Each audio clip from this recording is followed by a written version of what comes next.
Përshëndetje miq, kjo është shtëpia e bukur e Avni dhe Mimoza Thaqit, e cila gjendet në një lagje të qetë të Tetovës.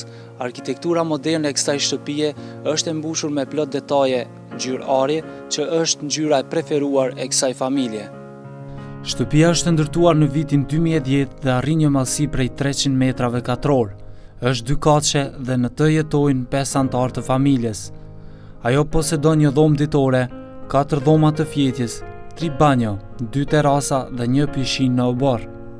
Fasada e shtëpisë është e gjitha e bardhë, por kolonat, terasa dhe disa skaje janë të veshura me qeramika të shëndritshme në ngjyrare. Të njëjtit lloj janë edhe muret rrethuese të oborrit, të cilat i shtojnë madhështinë shtëpisë. Dritaret e mëdha gjithashtu janë veçoritë e shtëpisë që i japin asaj një pamje të bukur.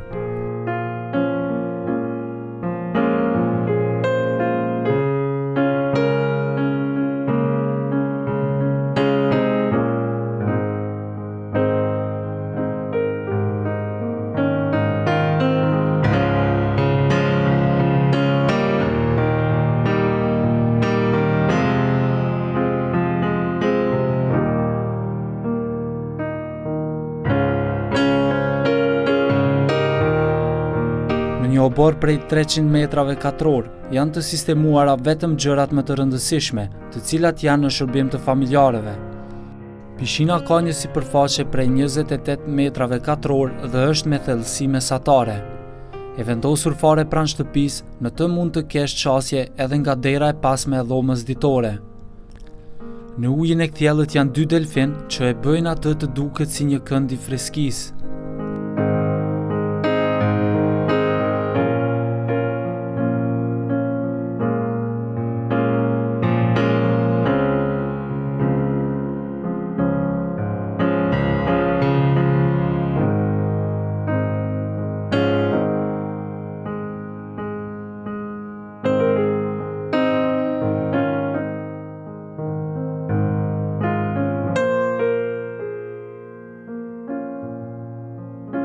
Po sa të hysh brenda, ju paraqitet një pamje mbushur me plot elemente, duke ju dhënë përshtypjen e një pallati mbretëror.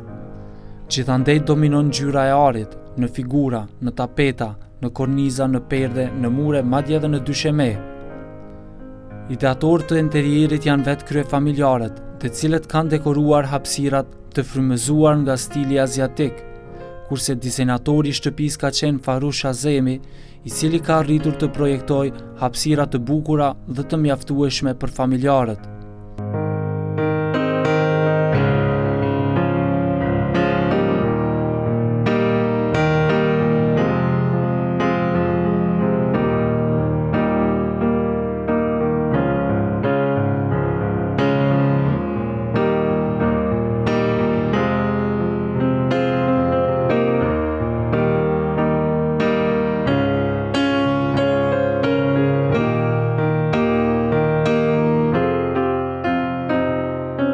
Dhoma ditore është e hapur në tërë katin e parë, duke u ndërlidhur me kuzhinën, banjën, terasën, dhomën e punës dhe shkallët që të shpijejnë lart.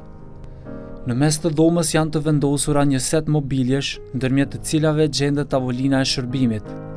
Para tyre, në një komodinë të ulët, është i vendosur televizori dhe figura tjera, me motive të kulturave të lindjes së largët.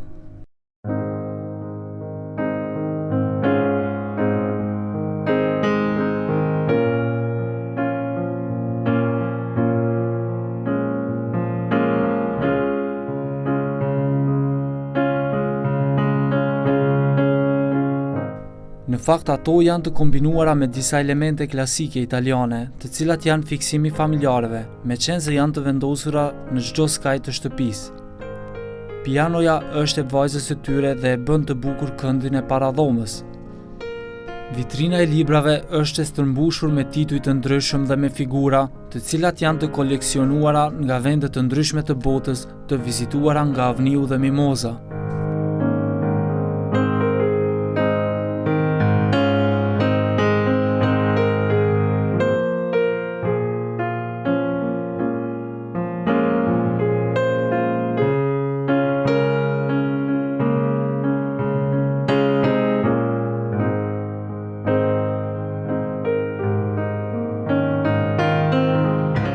Kuzhina ka elemente të bardha e të kufizuara me ngjyrë të verdhë. Ajo është e mbushur me të gjitha pajisjet e nevojshme për një kulinari të begatshme. Ky banak i drurit është i vendosur afër trapezarisë dhe mundëson një qasje të lehtë tek raftet e saj prej çelçi. Trapezaria e përshtatur në model me komodinat posedon shumë ulëse të bardha. Afër saj është një kanape, por nuk është e vetmja, sepse ka shumë të tilla në shtëpi.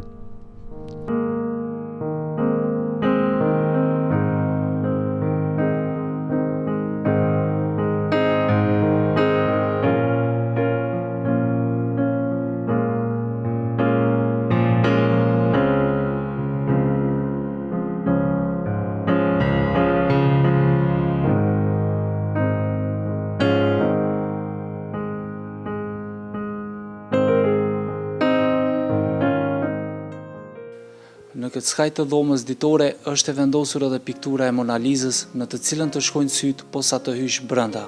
Në këtë shtëpi, e cila është e mbushur me plot elemente klasike italiane, do ta kishte lakmi të jetonte edhe Leonardo da Vinci. Dyshemeja është e shtruar e gjitha me qeramika të dekoruara, të cilat në tërësi sajojnë një mozaik të bukur.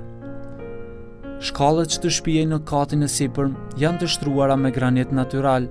Ato rrethohen me parmak të aluminit të verdhë, të cilat kanë punime të detajuara. Ky mur në formë harkore është i veshur me tapet, lulet e secilës duken si fije ari. Korridori, por edhe hapësirat e tjera ndriçohen nga abazhur të kristalt që shëndrisin për mrekulli.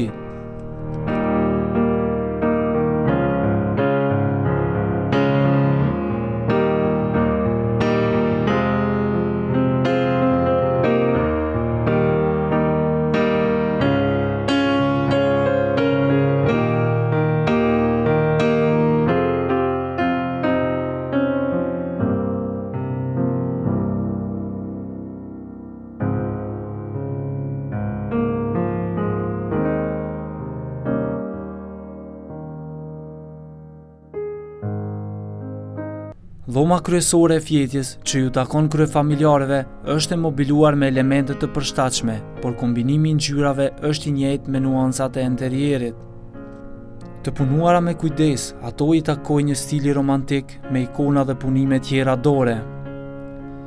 Kjo dhomë, por edhe të tjera, dollapet i kanë të inkorporuara në mure, të cilat shërbejnë edhe si garderoba personale të gjithë anëtarëve të familjes.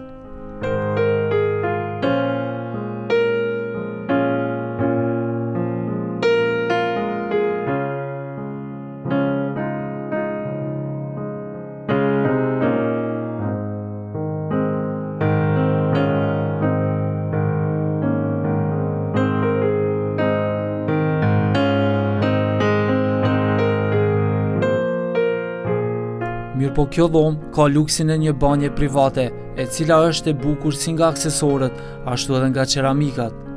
Përveç dushit, ajo posedon një vaskë të këndshme, kurse lavaboja është një vepër arti në veçanti. Në fakt, kështu janë edhe dy banja tjera, por njëra prej tyre posedon jacuzzi doppio, e cila të jep mundësinë e hidromasazhit.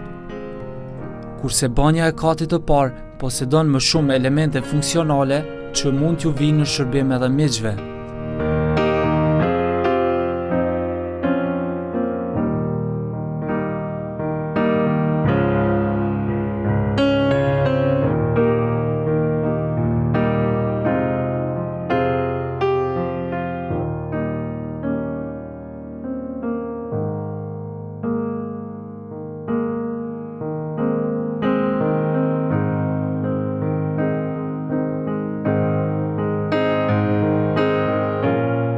Tri dhoma tjera të fjetjes ju takojnë fëmijëve. Ato janë të mbushura me komodina të librave dhe dekorime të tjera, ku spikasin arkat e vogla të kursimeve me figura aziatike. Por prap se prap, diçka nuk ka. A e keni vërejtur se çka mungon në këtë shtëpi? Megjithëse është e stërmbushur, në interierin e saj nuk ka asnjë tepison, jo për tjetër, por nuk kanë dashur të mbulojnë qeramikat e bukura, të cilat krijojnë mozaiqe interesante.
Përveç këtyre, në katin e parë është edhe një dhomë pune, në të cilën zonja e shtëpisë Mimoza e ka në posedim për të zhvilluar veprimtarinë e saj për klubin e mendimit pozitiv, Unë jam fuqia.